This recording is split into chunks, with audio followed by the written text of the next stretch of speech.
So can you blame the Republicans for being just a little bit upset that the Democrats are trying to undo an election via a closed-door secretive process? Joining me right now, two of the Republicans that were there storming that hearing today, Georgia Congressman Buddy Carter and Texas Congressman Louie Gohmert. It's so good to see you both. Good to see you, Trish. I'll start with you, Representative Gohmert. What was the goal today? Do you feel like you got what you wanted? Well, they stopped the testimony, and actually it had not even started.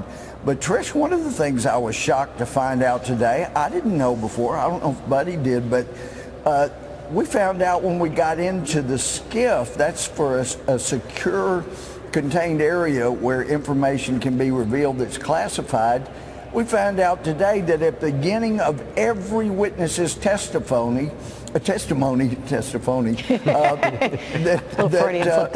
Schiff would say, now, let me tell you, as a witness, this is unclassified.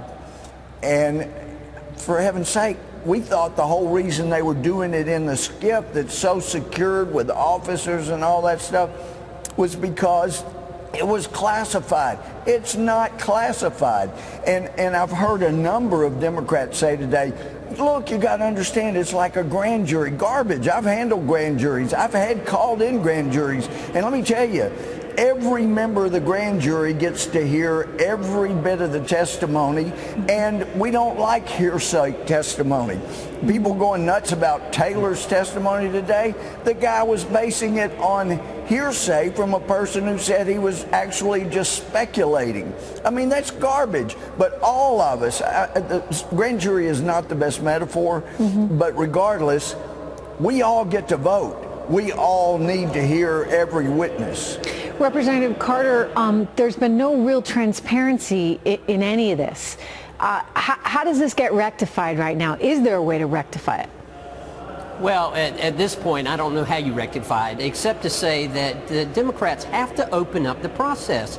Listen, as I've said before, regardless if you're a Democrat, a Republican, or an independent, regardless if you love Donald Trump or hate Donald Trump, you should be outraged by what is going on here. This is a total sham. The Democrats have never accepted the fact that Donald J. Trump is President of the United States. As a member of Congress, I have a right to waive on to any committee I want to. I did it earlier today. I waived onto a subcommittee that I'm not a member of, but I had an interest in this and I wanted to participate, and I did just that. But yet we can't even participate in something as important as impeaching a president. Representative Gohmert, why are they so deliberately trying to keep you out? Well, we found out, and that is that all they've got is hearsay based on speculative hearsay, and apparently Speaker Pelosi doesn't trust Chairman Nadler because the rule is, under the House rules that we've used for all these years, that if there's not a specific rule, you go by precedence. The precedent's very clear. Every impeachment goes through the Judiciary Committee. I'm on the Judiciary Committee. I should be hearing the impeachment testimony, but it's garbage. It's nothing. So they're violating the rules. And in fairness, Trish, they're the majority. They could take a vote. They could change the rules. They could vote to keep Buddy and I out altogether. But under the present rules, they're not following them. They're not having a vote to change them, so they ought to at least play by what we have. Well, Representative Carter, what's at risk here? Really, I mean, for the country, for our government, for an institution that we've all had faith in previously and prided ourselves upon? Well, I think there's a lot at risk. I will tell you, the people in America should be scared. They should be very scared. If they can do this to the President of the United States, they can do it to you. You need to be very scared about what's going on in Washington, D.C. right now. Would you agree with that, Representative Gohmert? Yes, I would. When you look at the 3+ years they have been trying to find a crime to wrap around the throat of President Trump, totally unsuccessful, it ought to offend every American that's not brain dead that they tried for 3 years and everything they tried turns out it was not a crime that Donald Trump had committed. And so that's why all of a sudden they're talking about a phone call just in the last couple of months with Ukraine. It is an outrage. It is un-American to say, here's somebody I want to find a crime and wrap it around their neck. And also, Trish, it comes 1 week after the FISA court declassified information that the FBI has been querying this massive NSA database 3.1 million times in 2017 alone.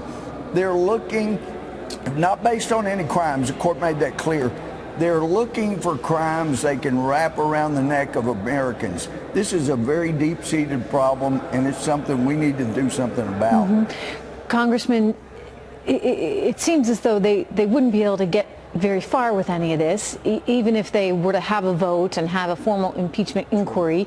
Even if they were actually to impeach the president in the House, it goes to the Senate, and unlikely that they're going to be able to get any success there. So what is this really serving the purpose of? What do you think the goal is? Is this to try and damage the president for 2020? Is it trying to damage the Republican Party? And by the way, in that process, is it inadvertently really putting the country in danger and frankly the Oval Office, because hey, it's going to make it that much harder, I would think, right, to have any real conversations with world leaders? I think the answer to that is yes to all of the above. There's no question about it. They know they're not going to get anywhere with this. They know it's not going anywhere. Mitch McConnell has already said that the Senate's not going to impeach this president based on what we have seen. Now, granted, we have not seen the documents or heard from the testimony that we've not been allowed to see, but I can tell you, I read the report. First of all, I read the transcript. I read it twice. There is no quid pro quo.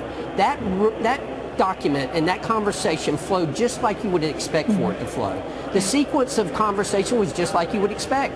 The whistleblower report, whoever it is, whoever that whistleblower may be, on the first page it says, I was not physically present at most of these events. Yeah, no, I mean, that is, look, in my business, right, as a reporter, you look for primary sources. You want to get somebody who was actually on the call in the room. You don't go with somebody who heard from somebody else, because that would be lousy reporting, and the idea that you're going to impeach a president over it or try and hang the hat on that is pretty scary stuff. We need you in Congress, Trish.